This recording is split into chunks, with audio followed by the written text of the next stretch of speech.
बिस्मिल्लाहिर्रहमानिर्रहीम। अस्सलाम वालेकुम। A1 टीवी के साथ मैं हूं अनम नकवी और मैं हूं इरम शहजादी। सबसे पहले न्यूज़ हेडलाइन।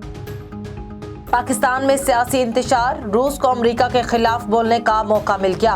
रूसी वजारत खारजा ने धमकी आमेज खत पर रद्द अमल देते हुए कहा, अमेरिका पाकिस्तान के अंदरूनी मामलात में मुदाखलत कर रहा है। अमेरिका ने इमरान खान का दौरा रूस मनसूख करने के लिए दबाव डाला। बात ना मानने पर इमरान खान को सजा देने का फैसला किया। एक हुकूमती गिरोह अचानक अपोजिशन में चला गया और तहरीक अदम एतमाद जमा करा दी गई। अमेरिका ने धमकी आमेज खत से मुतालिक इल्जामात फिर मुस्तरद कर दिए। तर्जुमान अमेरिकी महकमा खारजा कहते हैं किसी एक सियासी जमात को सपोर्ट नहीं करते। अमेरिका कानून की हुक्मरानी और बराबरी के असूलों को सपोर्ट करता है। ये असूल पाकिस्तान समेत तमाम ममालिक के लिए भी है।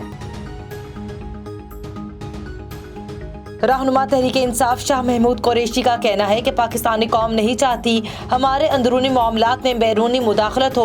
वाशिंगटन में अपने सफीर के जरिए एहतजाज रिकॉर्ड कराया। तुर्की और चीन से हिमायत के बयानात आए। अब रूस ने भी वहाँ से पैगाम दे दिया। मुल्क हेजानी कैफियत से दो चार है। रहनुमा पीपल्स पार्टी कमर जमान कायरा कहते हैं ये पार्लिमान और निज़ाम पर खुद खुश हमला कर बैठे हैं। अब हम सबको देखना है इस हमले के कितने भयानक असरात होंगे।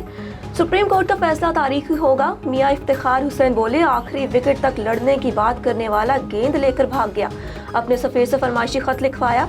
लीगी रहनुमा जावेद हाशमी ने कहा, सुप्रीम कोर्ट के पास रूलिंग मुस्तरद करने के अलावा कोई रास्ता नहीं। अवाम की नजरें सुप्रीम कोर्ट पर है। आज अदालत का इम्तिहान है। अदालत का फैसला मुल्क को आगे या पीछे ले जाएगा।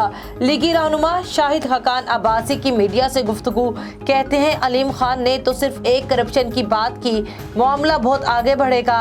मरियम औरंगजेब का कहना है, मुल्क में कोई हुकूमत नहीं, ऐवान सदर और वजीर आजम हाउस पर आयन चिकन टोले का कब्जा है। हेडलाइन से फिल वक्त इतना ही। देखते रहिए A1 टीवी। A1 टीवी, सब पे नजर, अंदर की खबर।